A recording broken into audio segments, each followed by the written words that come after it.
Bonjour à tous, je m'appelle Alexis Teillant et je suis conseiller en gestion de patrimoine au sein du cabinet Axe Conseil Patrimoine situé au Havre. Aujourd'hui, nous avons le plaisir de rencontrer Paul Gudry de la financière de l'Échiquier. Bonjour Alexis. Bonjour Paul. Peux-tu nous présenter ta société ? Avec grand plaisir. Donc, je représente cette belle maison de gestion qu'est la financière de l'Échiquier. On est depuis 30 ans, je dirais, l'une des principales maisons de gestion entrepreneuriales françaises où nous gérons aujourd'hui près de 15 milliards d'encours sous gestion pour le compte de nos clients. Notre métier depuis 30 ans est le même, nous sommes non pas des traders mais des investisseurs de long terme. Nous investissons essentiellement en actions, au capital des entreprises, tout comme nous pouvons être investisseurs dans la dette d'entreprise à travers les obligations. Et donc depuis 30 ans, nous gérons aujourd'hui l'argent de nos clients pour le valoriser dans la durée. Alors Paul, aujourd'hui tu es venu nous parler évidemment des marchés financiers, puis ensuite on va s'attacher à la présentation de deux fonds. D'une part, Échiquier World Equity Growth et d'autre part, Échiquier Intelligence Artificielle. Absolument Alexis. Alors sur la partie macroéconomie, pour essayer de manière synthétique de résumer où on en est sur les marchés, on a un début d'année 2022 qui est assez volatile. Il y a deux sujets qui animent aujourd'hui les investisseurs. C'est tout d'abord l'inflation. L'inflation qui, je vous le rappelle, est supérieure à plus de 7% aux États-Unis. C'est du jamais vu depuis 40 ans. On a une inflation de près de 5% également en Europe. Et je te rappelle que la Banque centrale, où qu'elle soit, son mandat, c'est de maintenir une inflation aux alentours de 2%.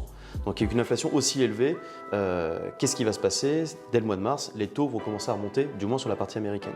Et donc lorsque les perfusions sont enlevées, toutes les injections de liquidités qui ont été mises en place pendant et depuis la période du Covid notamment, forcément les investisseurs craignent un petit peu le fait que nous enlevions ces perfusions et donc le marché est assez volatile de ce premier point de vue-là.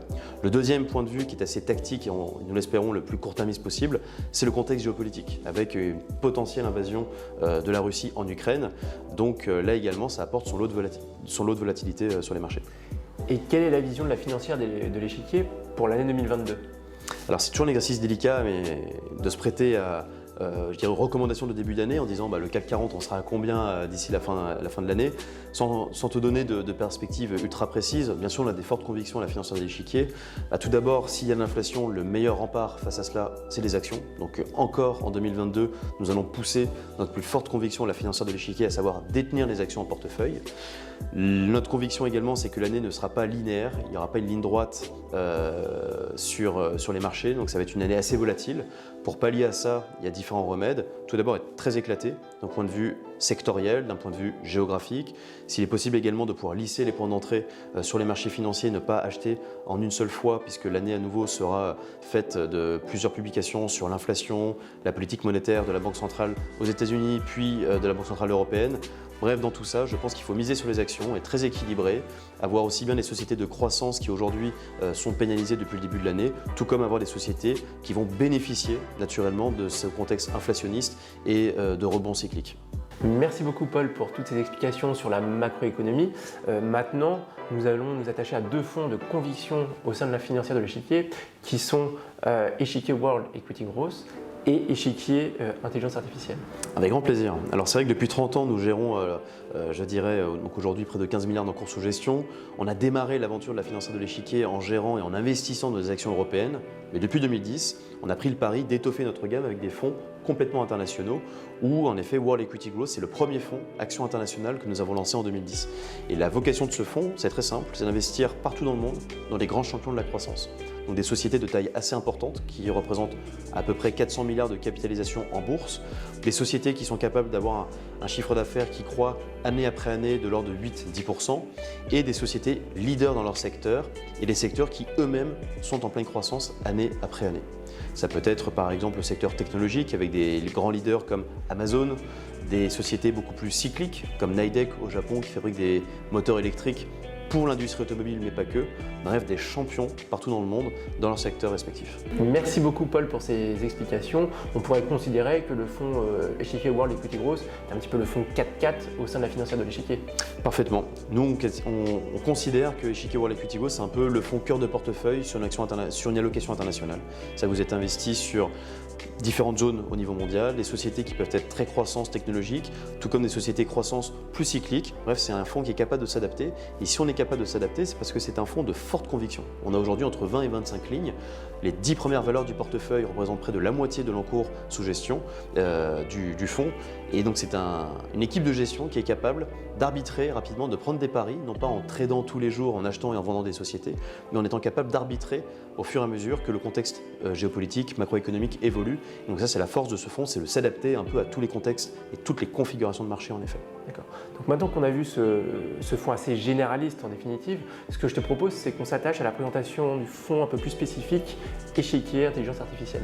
Avec grand plaisir. C'est un fonds qui est beaucoup plus récent, Artificial Intelligence. On l'a lancé à l'été 2018 avec la vocation de pouvoir investir partout dans le monde dans des sociétés soit qui fabriquent, soit qui utilisent l'intelligence artificielle. Parce qu'en fait, ça ne représente pas que le secteur technologique. Aujourd'hui, tous les secteurs vont être confrontés à cette disruption phénoménal qu'est l'intelligence artificielle qui va animer les 10-15 prochaines années sans aucun problème. Et donc en 2018, on a lancé ce fonds. C'est le premier fonds lancé en France sur cette thématique de l'intelligence artificielle. Aujourd'hui, le fonds pèse à peu près 800 millions d'euros d'encours, a eu un parcours incroyable en termes de performance et nous investissons à nouveau partout dans le monde, essentiellement aux États-Unis et en Chine, pour pouvoir capter cette croissance. Malheureusement, très peu de dossiers en Europe rentrent dans l'univers d'investissement. Ce n'est pas impossible, mais c'est surtout sur les valeurs américaines et chinoises que nous allons pouvoir faire notre marché entre guillemets. Est-ce que tu peux nous citer quelques grandes valeurs au sein du portefeuille? Bien sûr, alors au sein du fonds, on aime beaucoup le secteur technologique avec typiquement la partie logicielle et on peut avoir dans ce type de portefeuille des sociétés comme Snowflake, des sociétés comme Qualtrics et des sociétés qui sont très techno, très digitales et qui permettent d'automatiser les communications entre des plateformes et les clients, de pouvoir automatiser toute la donnée d'une entreprise, toute la thématique du cloud. Aujourd'hui, c'est un marché qui est extrêmement porteur. Il faut aider les entreprises à digitaliser. Et donc des sociétés comme Snowflake, typiquement, c'est un parfait exemple de cette thématique d'avenir qu'est le cloud. D'accord. Et selon quelle modalité vous conseillez d'investir dans ce type de fonds? Je pense par exemple aux investissements progressifs. Alors c'est selon nous le meilleur moyen de façon programmée d'avoir recours à ce type de stratégie. Pourquoi? Parce que c'est un fonds qui est assez volatile, un fonds qui investit dans des sociétés de croissance, beaucoup d'innovation, assez technologique, tu l'auras compris, et donc plus il y a du risque embarqué, plus la performance sera importante potentiellement, mais il faut faire face à cette volatilité à court terme. On a eu des années très différentes depuis le lancement, typiquement en 2019 plus 40%, 2020 plus 80% quasiment, l'an dernier plus 7%, et là depuis le début de l'année on est à peu près à moins 16%. Donc pour pallier à cette volatilité et ne surtout pas miser sur un point d'entrée, il faut pouvoir lisser ces points d'entrée, pouvoir exploiter cette volatilité. Et là, le versement programmé, je te rejoins parfaitement. Je pense que c'est le meilleur moyen pour avoir recours à ce type de portefeuille qui restera, et je tiens à préciser, un fonds de diversification d'allocation. Tu en mets 5% dans ton portefeuille, tu restes embarqué pour au moins 5 ans et tu lisses les points d'entrée. Je pense que c'est le meilleur mode d'emploi que nous puissions recommander pour avoir recours à ce fonds. Donc l'idée pour les fonds volatiles est très spécifique, c'est de multiplier les points d'entrée, soit de manière mensuelle ou hebdomadaire. Exactement.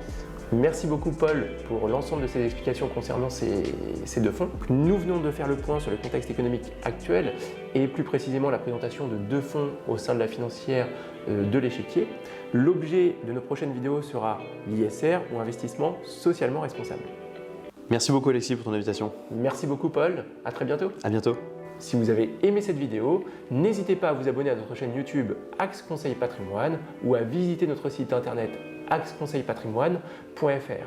Si vous vous posez des questions, n'hésitez pas à me le faire savoir en commentaire de cette vidéo et je me ferai un plaisir d'y répondre. À très bientôt.